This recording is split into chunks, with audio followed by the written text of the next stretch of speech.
পরীক্ষাতে তোমাদের প্রকৃতি এবং প্রত্যয় নির্ণয় করতে হবে। প্রকৃতি প্রত্যয় নির্ণয়ের জন্য যে প্রশ্নগুলো তোমাদের থাকবে তখন আমরা কিভাবে লিখব সেই বিষয়টি আমরা যাচ্ছি এবার।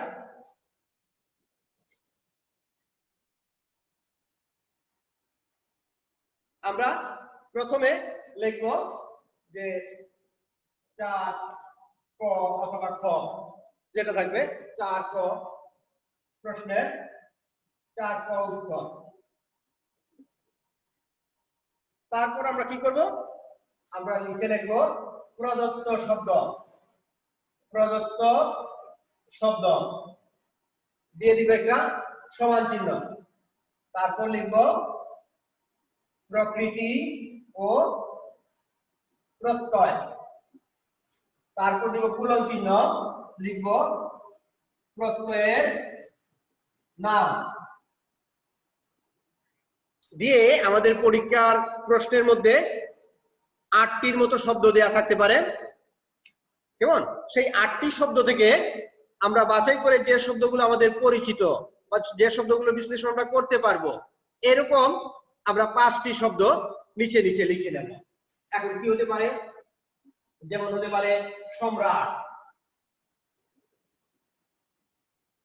হতে পারে কর্তব্য,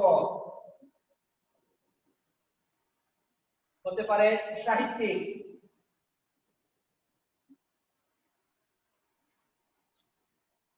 হতে পারে নাব্য,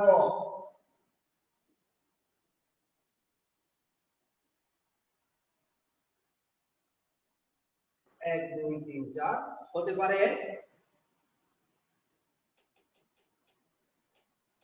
গেয়,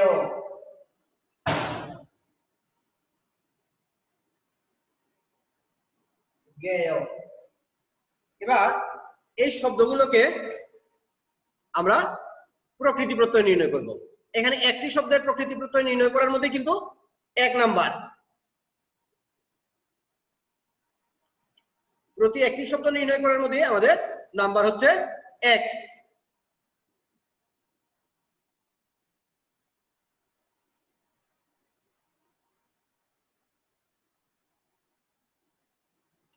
আচ্ছা, তো এবার কিভাবে নির্ণয় করব, এবার আমরা যাব এই নির্ণয়ের কাজে। আমরা প্রথম লিখব সম্রাট। তাহলে সম্রাটের ভাঙলে আমরা পাই, শব্দটাকে বিশ্লেষণ করব শুধু পরীক্ষা পাশের জন্য নয়। আমি আবারও বলছি যে এই বিষয়গুলো আমরা শিখবো শুধুমাত্র পরীক্ষা পাশের জন্য নয়। প্রচলিত স্কুল লেভেলে তোমরা পড়েছো প্রতিটা শব্দের অর্থ জানার জন্য, শব্দার্থ মুখস্থ করেছো। এবার শব্দগুলো দেখেই আমরা শব্দগুলোকে ভাঙবো, শব্দগুলোকে বিশ্লেষণ করব। বিশ্লেষণ করে আমরা বুঝে নিব যে এই শব্দটা কি কি উপাদান দিয়ে গঠিত হয়েছে এবং এই উপাদানগুলো জানলে আমরা শব্দটার অর্থ বা বুদ্বুদ্ধি আমাদের পক্ষে জানা খুব সহজ হয়ে যাবে। বিষয়টি হচ্ছে তাই। তাহলে আমরা সম্রাটের বাংলা আমরা পাই সম,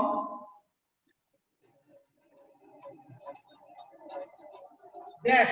সমটা কিন্তু প্রকৃতি নয়, এই জন্য সমের আগে আমাদের ড্যাশ দিতে হবে।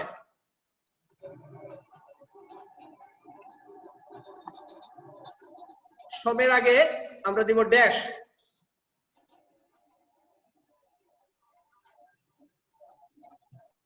হ্যাঁ, সমের আগে আমরা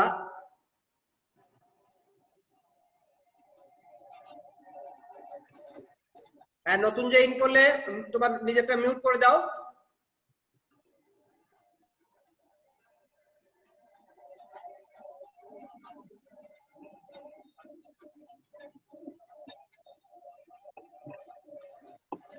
আচ্ছা, সম্রাটের বাংলা সম, তারপর দিব রুট, রুট দিয়ে দিব রাজ,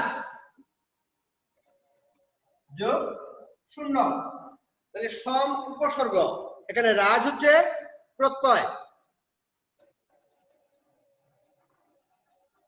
রাজ হচ্ছে প্রত্যয়, আর শূন্য হচ্ছে এই রাজটা হচ্ছে ধাতু, এই জন্য আমরা রুট দিলাম, আর শূন্য প্রত্যয়। তাহলে কোন প্রত্যয় এটা? সম যোগ রাজ, সমভাবে যিনি রাজত্ব করেন তিনি হচ্ছেন সম্রাট। এই জন্য এটাকে বলবো আমরা কৃত প্রত্যয়, কৃত পয়রিকার প্রত্যয়। এরপরে আমরা ভাঙবো কর্তব্যকে।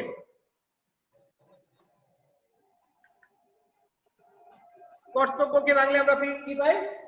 কর্তব্যকে ভাঙলে আমরা পাই ক্রি।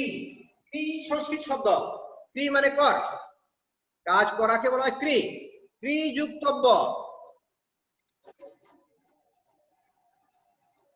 ক্রি যোগ তব্য, তব্য মানে উচিত, যেটা করা উচিত। তাহলে এটাও ক্রিয়া মানে কাজ, এটা ধাতু। ধাতু বোঝানোর জন্য আমরা আগে একটা রুট চিহ্ন দেব। তাহলে ক্রি যুক্তব্য, এটাও কৃত প্রত্যয়। এই যে এটাও কৃত, এটাও কৃত, কিন্তু এখানে ডট ডট দিলে কিন্তু হবে না, কারণ এই লাইন দিয়ে এখান থেকে এতটুকু পর্যন্ত তোমার 1 নম্বর। তো এখানে ডট ডট না দিয়ে আমরা শব্দটা লিখব কৃত প্রত্যয়।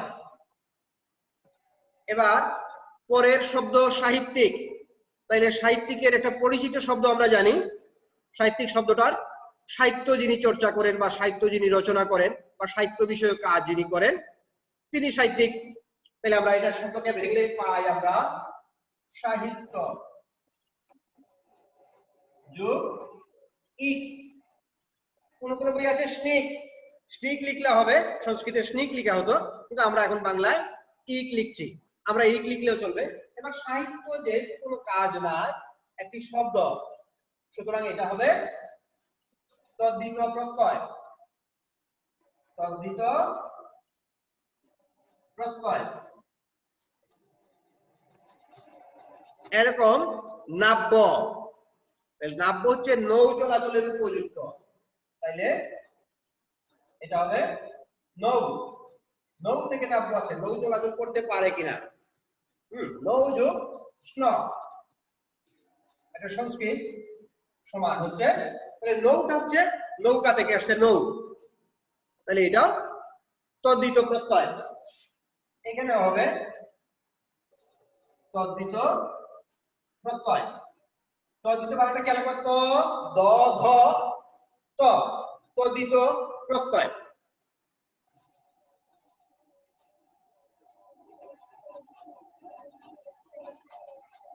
তারপর আমরা আসবো জ্ঞেয়। জ্ঞেয় শব্দটা একটু পরিবর্তিত হয়ে আসছে, এটা শব্দটা হবে গ্রাম, গ্রাম থেকে গা হয়েছে, এই জন্য চন্দ্রবিন্দু হবে। গ্রাম শব্দটা সংক্ষিপ্ত হয়েছে গা, মোটা বাদ দিয়ে, মোটা নাসিক ধ্বনি ছিল, ওটা বলতে হয়ে গেছে চন্দ্রবিন্দু। চন্দ্রবিন্দুর মধ্যে মুখ এবং নাক। এবার গা যুগ ইয়া, গা যুগ ইয়া মিলে হয়েছে গাইয়া। গ্রেটার দেন দিয়ে লিখবো গাইয়া, গ্রেটার দেন জ্ঞেয়। তাহলে গাইয়াটা সংক্ষিপ্ত হয়ে জ্ঞেয় হয়েছে। এই গ্রেটার দেন দেওয়া মানে হচ্ছে এখানে কিন্তু অঙ্কে হচ্ছে গ্রেটার দেন, আর এখানে হচ্ছে এটা থেকে বলতে এটা হয়েছে জ্ঞেয়। এটাও গাটা যেহেতু শব্দ, সুতরাং এটিও হবে তদ্ধিত প্রত্যয়। তদ্ধিত প্রত্যয়, ঠিক আছে। আচ্ছা, তো এই বিষয়ে তোমাদের প্রকৃতি প্রত্যয়ে তোমরা অবশ্যই বোর্ড কোশ্চেন গুলো প্র্যাকটিস করতে হবে। এখন বাসায় এই কাজগুলো তোমরা নিজেরা করছো কিনা এবং লেখার অভ্যাস করছো কিনা। আমি আবার বলছি, অনলাইনে ক্লাস আর যাই হোক না কেন মূল ক্লাসের বিকল্প হতে পারবে না, তারপরও পরিবর্তিত পরিস্থিতিতে আমরা এইভাবে করছি। তো এটার সাথে তোমাদের পড়াশোনার কাজটা চালিয়ে নেওয়ার জন্য তোমাদের অবশ্যই বাসায় এই কাজগুলো ভালো করে করতে হবে, বাসায় লিখতে হবে, লিখে যেগুলো সমস্যা হয় সেগুলো নিয়ে আমরা কথা বলবো। এখন প্রকৃতি প্রত্যয় গতদিন আমরা ক্লাসে কিছু পড়েছিলাম, তোমাদের মধ্যে কেউ বাসায় প্রকৃতি প্রত্যয় প্র্যাকটিস করেছো কিনা এবং কোনো শব্দের সমস্যা হয়েছে কিনা, থাকলে আনমিউট করে একটু বলতে পারো। কোন শব্দের প্রকৃতি প্রত্যয় করতে গিয়ে তোমাদের সমস্যা হয়েছে, এরকম কেউ করেছো কিনা বাসায় কাজ, করলে ওখানে সমস্যা পেয়েছো কিনা এগুলো বলো। আমরা 20 জন পার্টিসিপেন্ট পাচ্ছি তোমাদের।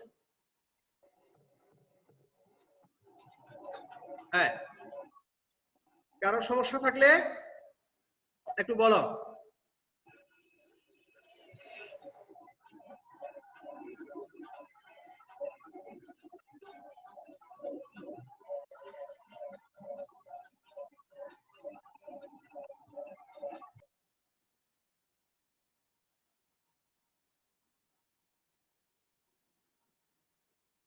কি কেউ বলতে চাও?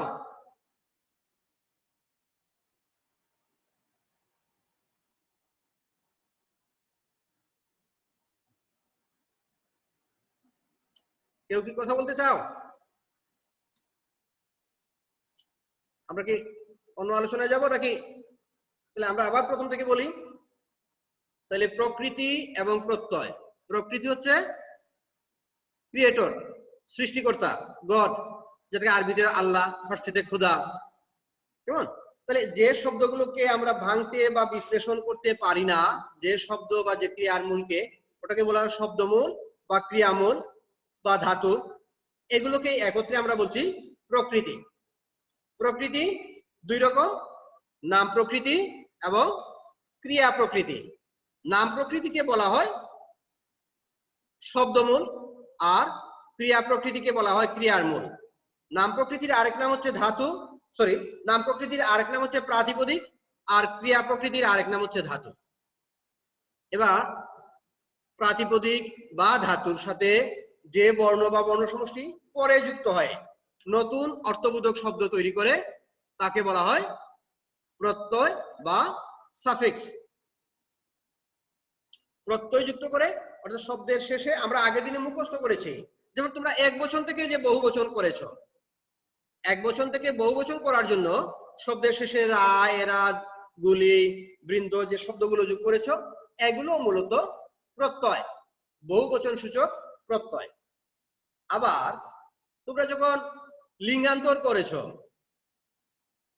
তখনও কিন্তু অনেক সময় ভিখারি, ভিখারিণী, শিক্ষক, শিক্ষিকা, এই যে ইকা যোগ করেছ, ইনি যোগ করেছ, এগুলো প্রত্যয়। তাহলে লিঙ্গান্তরের জন্য যে প্রত্যয়গুলো যুক্ত হয় সেগুলো হলো যে স্ত্রী প্রত্যয়, এগুলোকে স্ত্রীলিঙ্গান্তরে রূপান্তর করার জন্য যে প্রত্যয়, এগুলোকে বলা হয় স্ত্রী প্রত্যয়। আবার বহু বচন করার জন্য যে প্রত্যয়, বচন সূচক যে প্রত্যয়, এগুলো মূলত তদ্ধিত প্রত্যয়। কেমন? যেমন আবার তদ্ধিত প্রত্যয় এক এক সময় এক এক অর্থ, কারণ প্রত্যয়ের নিজস্ব অর্থ নেই। যেমন দুধওয়ালা, তাহলে দুধওয়ালা মানে কি? দুধ বিক্রেতা। কিন্তু বাড়িওয়ালা, এখানে ওয়ালা যুক্ত হলো, এখানে বাড়ির মালিক। কিন্তু যখন হবে দিল্লিওয়ালা, তখন কিন্তু দিল্লির মালিক নয়, তখন দিল্লির অধিবাসী। তাহলে এক এক সময় যে শব্দের এই যে প্রত্যয়ের এক এক সময় এক এক অর্থ হয়, প্রত্যয়ের কখনো তার নিজস্ব কোনো অর্থ নেই।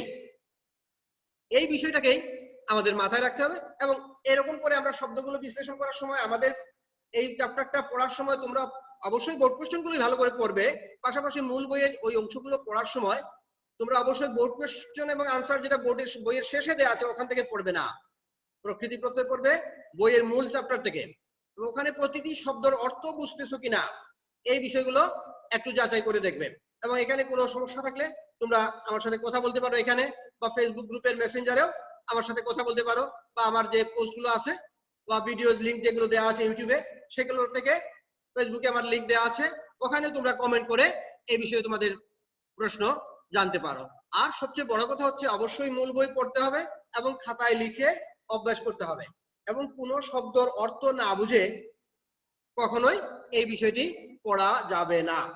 অর্থাৎ প্রতিটা বিষয় পড়ার সময় অবশ্যই তোমরা মূল বই থেকে পড়বে এবং প্রতিটা শব্দের অর্থ জানার চেষ্টা করবে। অর্থ জেনে যখন তোমরা এই বিশ্লেষণ করবে, তখন এই সমস্যা তৈরি হবে না। যেমন দরিদ্র, দরিদ্র হচ্ছে বিশেষণ। এবার যে দেশ থেকে দরিদ্র দূর করব না, দূর করব কি? তাহলে এই যে প্রকৃতি প্রত্যয়ের ভুল করার কারণে এই শব্দগুলো আমরা ভুল করি। যেমন একটা উদাহরণ দিই আমরা, শব্দ হচ্ছে দরিদ্র, দরিদ্রটা হচ্ছে বিশেষণ। এখন এই দরিদ্র, দরিদ্র ব্যক্তি, এখন আমাদের দেশ থেকে কি আমরা কি দরিদ্র দূর করবো? তাহলে গরিব মানুষদেরকে দেশ থেকে তাড়িয়ে দিতে হবে, আরেক দেশে গিয়ে ওরা উদ্বাস্ত হবে। আমাদের একটি কল্যাণ রাষ্ট্রের উদ্দেশ্য সেটা কখনোই নয়। তাহলে আমরা কি করব? আমরা দরিদ্রের যে বৈশিষ্ট্য, যে সমস্যা, তার যে গুণ বা বৈশিষ্ট্য, যে বিশেষণ, সেটা আমরা দূর করব। তাহলে কি হবে? আমরা শব্দটাকে দরিদ্র যোগ স্ন, তখন কি হয়ে যাবে? স্ন যুক্ত হওয়ার কারণে প্রথম স্বরের বৃদ্ধি ঘটবে। তোমরা এসএসসি লেভেলে শিখেছো গুণ বৃদ্ধি, তাইলে হয়ে যাবে দারিদ্র, দারিদ্র। দ্র এবং স্নর, এই জফলাটা বদলে এই জফলা, আর এই স্নটা বদলে দয় আকার হয়ে গেল দারিদ্র। আবার একই শব্দ আরেক রকম বানানো যায়, দরিদ্র যোগ তা সমান দরিদ্রতা। এবার এই প্রকৃতি প্রত্যয়ের জ্ঞান না থাকার কারণে আমাদের মধ্যে অনেক সময় অতিশুদ্ধি প্রবণতা কাজ করে। হ্যাঁ, অতিশুদ্ধি প্রবণতা আমি পরে ব্যাখ্যা করছি। ওই অতিশুদ্ধি প্রবণতার কারণে আমরা অনেক সময় ভুল করে বসি। হ্যাঁ, তো ভুল করে কি করি, এবার দারিদ্র আর দরিদ্রতাকে মিলিয়ে দারিদ্রতা বানিয়ে ফেলি। এটা হলো প্রকৃতি প্রত্যয় না জানার ভুল নয়, এটা হলো অতিশুদ্ধি প্রবণতার কারণে। অতিশুদ্ধি প্রবণতাটা কি? অতিশুদ্ধি প্রবণতা হচ্ছে যে বেশি করে শুদ্ধ করে বলার চিন্তা করা। যে বাংলাদেশের মানুষ পশ্চিমবঙ্গে বেড়াতে গিয়েছে, এবার কথা প্রসঙ্গ বলছে যে বাংলাদেশের মানুষ শতায়ু ভব না বলে হতায়ু ভব বলে ফেলেন। বাংলাদেশের মানুষের কাছ থেকে আশীর্বাদ নেওয়া যাবে না। পশ্চিমবঙ্গের মানুষ বলছে যে বাংলাদেশের মানুষ শকে হ বলে এবং শতায়ু ভব মানে দীর্ঘজীবী হও না বলে বলে ফেলে হতায়ু ভব, মানে কি তাড়াতাড়ি মারা যাও, হত হও। তো এবার বাঙালি বলছে আরে এই কথা সকলে বলে না। তো পশ্চিমবঙ্গ আরে এই যে বললেন সকলের বললেন সকলে। তো এবার তার অতিশুদ্ধি প্রবণতা দিয়ে সে বলছে আরে এটা হঠাৎ এসে গেছে। এবার সে হঠাৎকে বলে ফেলছে হঠাৎ। হ্যাঁ, অনেক সময় আবার ওই শুদ্ধ করতে গিয়ে অনেকে বলে ফেলেন হারমোনিয়ামকে বলে ফেলেন হারমোনিয়াম। এই যে এই বিষয়টি, এটিকে বলা হয় অতিশুদ্ধি প্রবণতা। তো অতিশুদ্ধি প্রবণতার কারণে এই ভুলগুলো হয়। এই ভুলগুলো না হওয়ার জন্যই আমাদের যে মাতৃভাষাকে আমরা রক্তের বিনিময়ে আমরা অর্জন করেছি, এবং এই ভাষার জন্য শুধু বাংলাদেশে নয়, আমরা জানি যে আসামেও মানুষ বাংলা ভাষার জন্য প্রাণ দিয়েছে। এই ভাষাকে আমরা যত্ন সহ শিখবো, নির্ভুলভাবে উচ্চারণ করব, তার ব্যবহার সম্পর্কে আমরা জানবো। এই আশাবাদ ব্যক্ত করে সবাইকে ধন্যবাদ জানিয়ে আমি আমার আজকের ক্লাস সমাপ্ত করছি। ভালো থেকো সবাই।